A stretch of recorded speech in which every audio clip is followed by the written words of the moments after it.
नमस्कार। आज हम बात करेंगे पाचन तंत्र की एक ऐसी समस्या के विषय में जिसमें पाचन तंत्र धीरे धीरे करके कमजोर होना चालू होता है। खाना शरीर में लगना बंद हो जाता है, जिसकी वजह से शरीर में कमजोरियां लगातार बढ़ती हैं और पेट एक बार में साफ नहीं हो पाता है। कई बार मोशन जाना पड़ता है, जिसके बावजूद भी ऐसा लगता रहता है कि पेट पूरा साफ नहीं हुआ है। एनस पर, गुदा द्वार पर हमेशा भारीपन बना रहता है।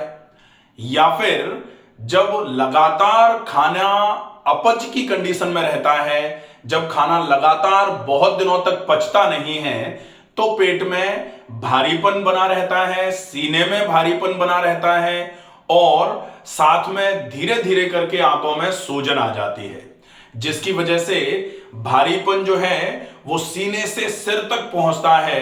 सिर भारी भारी बना रहता है, चिड़चिड़ापन धीरे धीरे करके बढ़ना चालू हो जाता है और सामान्य तौर पर ऐसा लोग महसूस करते हैं कि ये साइकोलॉजिकल समस्या तो नहीं हो गई है, लेकिन पूरी समस्या की जड़ जो है वो निश्चित ही यहां पर आंतों से रिलेटेड है, आमाशय से रिलेटेड है। और खाने का पचना जैसे ही शुरू होता है, आपकी इस समस्या में आपको बहुत अच्छा आराम मिलना चालू होता है। पेट धीरे धीरे करके साफ होना चालू हो जाता है। जैसे ही पेट की सफाई होती है तो भूख भी लगना चालू हो जाती है। अब जैसे ही भूख लगती है, आप अच्छा खाना जब तक खाते रहते हैं तब तक पूरा साइकिल धीरे धीरे करके सुधरना चालू होगा। अच्छी भूख लगी, आपने अच्छा खाना खाया, थोड़ा व्यायाम किया, वो अच्छा खाना जो आपने खाया था वो पचा, शरीर में लगा, तो जो कमजोरियां लगातार बढ़ती रह रही थी वो धीरे धीरे करके कमजोरियां दूर होंगी और शरीर की क्षमताएं धीरे धीरे करके बढ़ना चालू हो जाती हैं।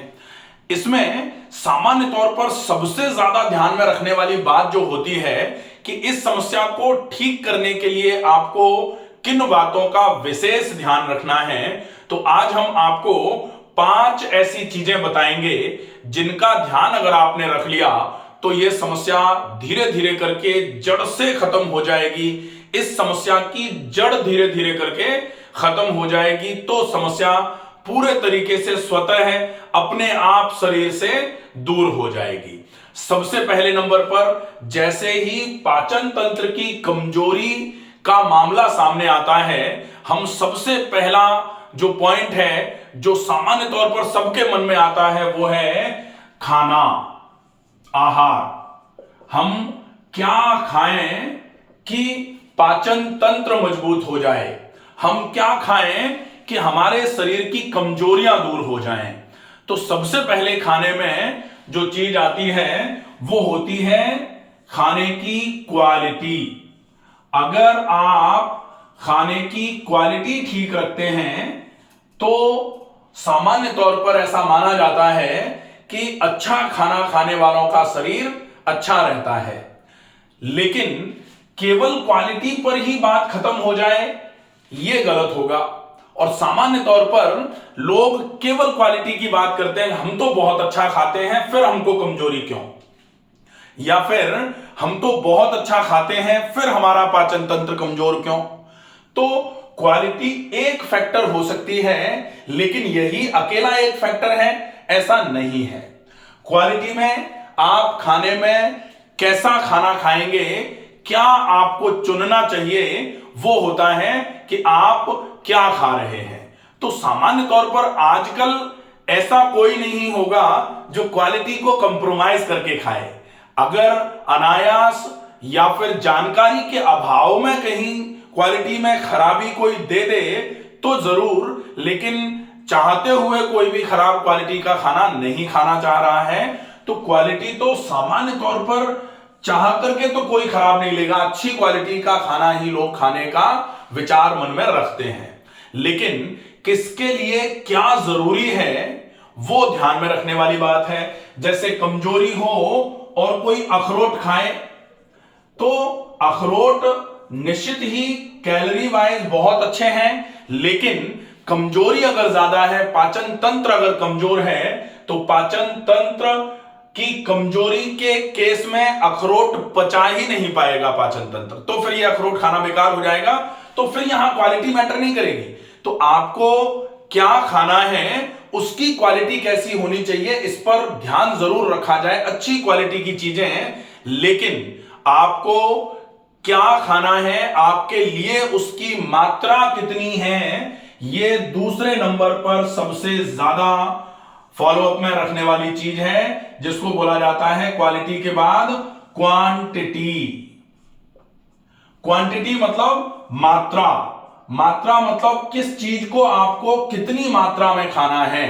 अगर आपको कह दिया जाए कि आपको कमजोरी है, मुनक्के खाओ, लेकिन मुनक्के ही अपन या तो कम खा रहे हैं या बहुत ज्यादा खा लिए, तो कम से ऊर्जा पूरी मिलेगी नहीं, और ज्यादा अगर खा लिए तो अति सर्वत्र वर्जयते होता है, तो फिर आपके लिए ज्यादा भी उपयोगी नहीं है। आपको कहा जाए कि जैसे सामान्य तौर पर बोलते हैं कि दूध पीने के लिए कहा जाए, लेकिन ज्यादा मात्रा में पी लिया जाए तो नुकसान करता है। लेकिन पाचन तंत्र के रोगों में दूध सामान्य तौर पर वर्जित माना गया है। तो आपको क्वांटिटी का भी ध्यान रखना पड़ेगा कि आप किस चीज की कितनी मात्रा खाएंगे। इसका अगर आप ध्यान रखेंगे तो आपके पाचन तंत्र के रोग धीरे धीरे करके दूर होना चालू हो जाएंगे। दो चीजें हो गई। अब तीसरी चीज जो होती है, ये भोजन में ही है। पाचन तंत्र को दुरुस्त करने के लिए आहार में किन किन चीजों का ध्यान रखना है, उस आहार में एक तो क्वालिटी का ध्यान रखना है, दूसरा क्वांटिटी का ध्यान रखना है। तीसरे नंबर पर जो चीज आती है वो होती है वे ऑफ ईटिंग, कि आपने अच्छी क्वालिटी ली और क्वांटिटी भी आपने सीमित मात्रा, जितनी आपके लिए बैलेंस क्वांटिटी है उतना थाली में रख लिया। लेकिन अगर वे ऑफ ईटिंग आपका गड़बड़ होगा तो भी मुश्किल हो जाएगी। वे ऑफ ईटिंग का मतलब होता है करेक्ट वे ऑफ ईटिंग आपका होना चाहिए, खाना खाने का तरीका, हाउ टू ईट। अगर आपने अच्छा क्वांटिटी लिया है, अच्छी क्वालिटी आपने ले रखी है, लेकिन अगर आपका वे ऑफ ईटिंग बिगड़ेगा तो भी चीजें खराब रहेंगी। तो वे ऑफ ईटिंग के लिए आपको हमेशा एक चीज ध्यान रखनी है कि खाने में जो भी सॉलिड आप मुंह में डालोगे उसको इतना ज्यादा चबाओ कि वो बिल्कुल पानी हो जाए। और अगर पाचन तंत्र की ज्यादा समस्या है तो फिर पानी करना जरूरी है, लेकिन आप पहले पहले ये याद रखो कि कितनी बार चबाना है। कितनी बार चबाना है, मैं पहले 32 बार कहते थे, लेकिन अब 32 बार पूरा नहीं पड़ रहा है, तो आपको ज्यादा चबाना पड़ेगा। सामान्य तौर पर हम तो 60 बार कहते हैं, 60 बार चबा के खाइए। एक ग्रास को अगर आप मुंह में 60 बार चला दोगे, 60 बार चलाने में ज्यादा से ज्यादा 30 सेकंड लगेंगे। अब 30 सेकंड मतलब आप 1 मिनट में 2 ग्रास खा लोगे, तो ज्यादा से ज्यादा कितने ग्रास खाता है इंसान। आप बहुत छोटा ग्रास बना रहे हैं तो 20-30 ग्रास खा लोगे, 40 ग्रास खा लोगे, तो भी 20 मिनट का टाइम आपके खाने में लगेगा। और अगर 20 मिनट आप खाने के टाइम को देते हैं तो निश्चित ही इसकी वजह से आपके पाचन तंत्र के रोगों में बहुत अच्छा आराम मिलना चालू होगा।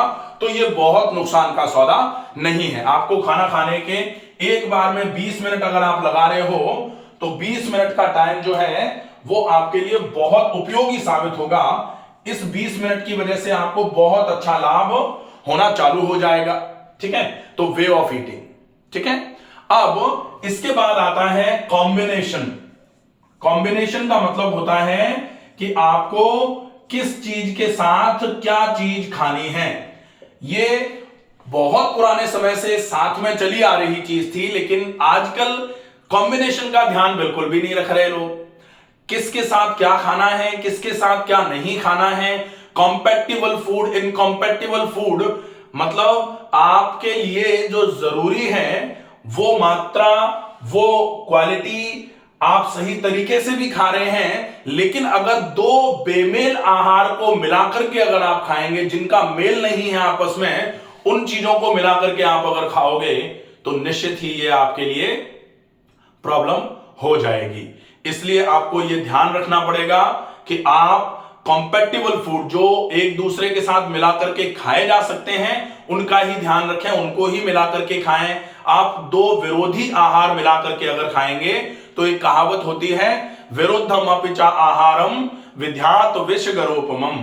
दो विरुद्ध आहार अगर आप मिला के खाते हो तो ये स्लो पॉइजन का काम करते हैं। ये आपके शरीर में रोग तो पैदा कर ही रहे हैं, लेकिन ये आपके शरीर की रोग प्रतिरोधक क्षमता को भी कम करेंगे और विष का काम करते हुए आपके शरीर में बहुत ज्यादा नुकसान पहुंचा सकते हैं। इसलिए आपको कॉम्बिनेशन का विशेष ध्यान रखना चाहिए।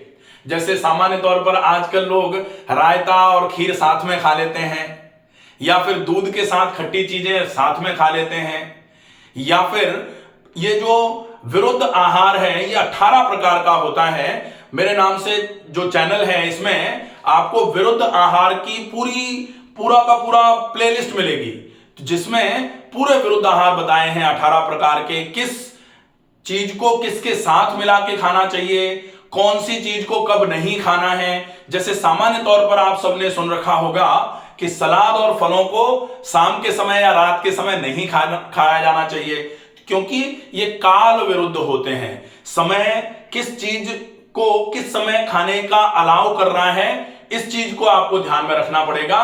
तो आपको कॉम्बिनेशंस का भी फॉलो अप करना पड़ेगा। और 5वें नंबर पर बात आती है, वो है कि आपको कब खाना चाहिए, व्हेन टू ईट, कब खाना है। आप कब खाएं, तो कब खाएं के लिए सामान्य तौर पर एक चीज बोली जाती है कि आपको जब भूख लगे तभी खाएं, eat only when you are hungry. लेकिन जिनके पाचन तंत्र की समस्या है उन लोगों को एक बात का विशेष ध्यान रखना पड़ेगा कि अगर उनका साइकिल बिगड़ा हुआ है, अगर उनको समय पर भूख नहीं लग रही है या फिर उनको समय से ज्यादा भूख लग रही है, तो उनको पहले कुछ समय के लिए अपने वो काल अशुद्धि को सुधारने की आवश्यकता है, समय पर भोजन करने की आवश्यकता है। और धीरे धीरे करके समय पर जब भोजन करना चालू करेंगे तो फिर समय पर भूख लगना चालू हो जाएगी। तो व्हेन टू ईट में आपको विशेष जो समय बताया गया है वो है, आप नाश्ते का समय जिसको अल्पाहार का समय बोला जाता है वो 9 साढ़े 9 बजे हो, लंच का समय जो है वो 12 से मैक्सिमम 1 बजे के बीच में हो, और डिनर का समय आपका जो मैक्सिमम टाइमिंग है वो 6:30 से 7:30 के बीच में हो जाना चाहिए। ये 3 टाइमिंग्स तो जो है ये सॉलिड फूड के लिए हैं। इसके अलावा जैसे किसी को पाचन तंत्र में पित्त की समस्या है, जो एकदम से पेट गर्म हो जा रहा है खाली रहते ही, तो ऐसे केस में दिन में 2 से 3 बार आप कुछ लिक्विड ले सकते हैं। जैसे सौंफ का पानी ले लिया, जैसे नारियल का पानी ले लिया, जैसे आपने कुछ फल खा लिए, तो ये 1 से 2 बार फल और 1 से 2 बार आप लिक्विड का उपयोग कर सकते हैं। ये आपको 5 चीजें जो हैं आहार से संबंधित, इनका ध्यान अगर आप रख लेते हैं तो निश्चित ही पाचन तंत्र के रोग जो हैं उनमें आपको बहुत अच्छा आराम मिलना चालू होगा। आहार हो गया। दूसरे नंबर पर विहार, मतलब पाचन तंत्र में आहार में इतनी चीजों का ध्यान रखने के बाद थोड़ा अगर आप व्यायाम का ध्यान रख लेते हैं, विहार मतलब व्यायाम, और व्यायाम में पाचन तंत्र के रोगों को दूर करना है अगर, तो केवल खाने से बात नहीं बनेगी, आपको व्यायाम पर भी फोकस करना पड़ेगा। और व्यायाम में कम से कम 1 घंटा सवेरे और कम से कम आधा घंटा शाम को अगर आप व्यायाम करते हैं, व्यायाम मतलब ऊर्जा का व्यय किसी भी आयाम में, तो निश्चित ही पाचन तंत्र के रोगों में आपको बहुत अच्छा आराम मिलना चालू होगा। आशा है ये वीडियो पसंद आएगा। ज्यादा से ज्यादा लोगों तक इस वीडियो को शेयर कीजिए। स्वस्थ रहिए, सुरक्षित रहिए। धन्यवाद।